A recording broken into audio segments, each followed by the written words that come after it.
Hi, I'm James Fox. I'm a student assistant with the Department of Sustainability. And behind me, we have our permaculture demonstration garden. So what is permaculture, you might ask? Permaculture is looking at nature and a natural forest and how nature does it successfully. So in typical agriculture, we have what's called a monoculture. And in monoculture, you have, certain trees all of the same type or a field of all tomatoes. And the problem with that is that's not what nature does.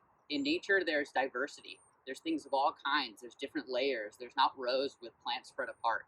So in permaculture, what we do here is we have trees, we have layers of bushes underneath. And what we're doing here and why we have that is we want to bring in pollinators. Pollinators help pollinate these trees. They also help kill predatory insects. First up, we have one of the layers of a food forest and permaculture garden, and that is the canopy layer. This is the tree that canopies over everything else.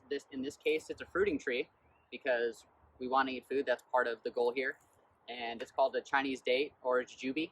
You can eat it crunchy like an apple, or you can let it brown up and eat it kind of like a donut hole. It changes consistency. It's really cool. So you learn a lot of things in this channel. Over here, we have another layer of the food forest. It's kind of like a bush layer. This is another fruiting plant. It's called a strawberry guava. This also fruits, and it's evergreen. It has leaves year-round. It's really cool. It's really unique. And then around it, if you look down here, we have mulch. And mulch is what we use to cover the ground. In nature, if you look around in a forest, all the ground is covered by something. Nature's modest. She likes to be covered. There's no bare soil.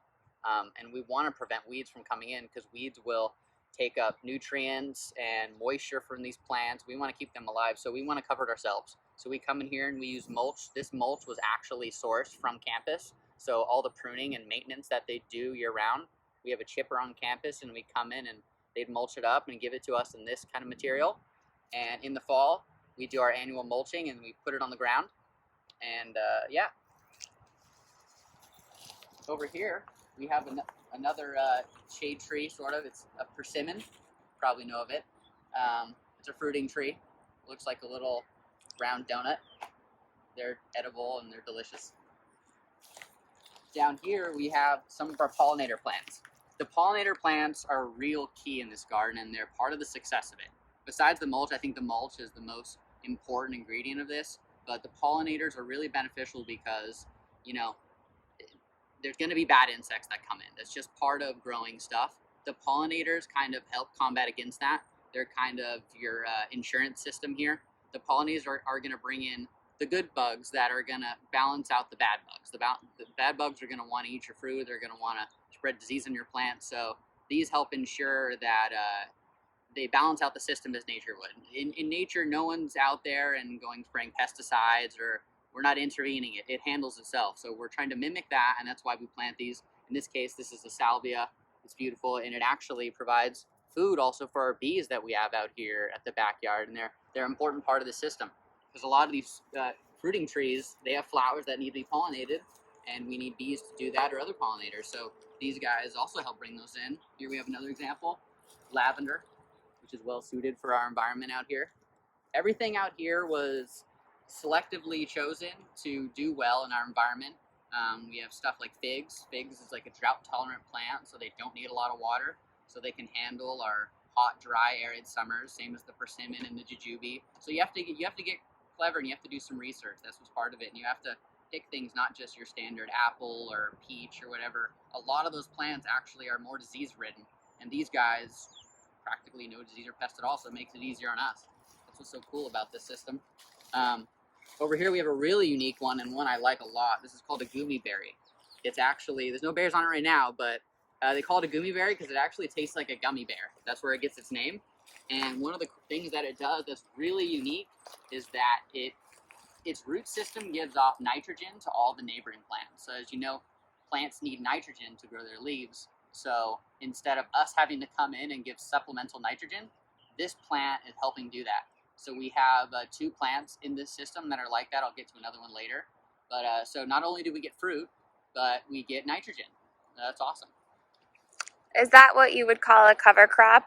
Or you could use cover crops to fix nitrogen in between? Yeah, you could use peas. Peas do the same thing, but that's something that you would have to come through and replant every year. In this style of system, it's a perennial system. Okay. So really quickly, annual versus perennials. Perennial, you plant once and it comes back every year, year after year, in the right climate.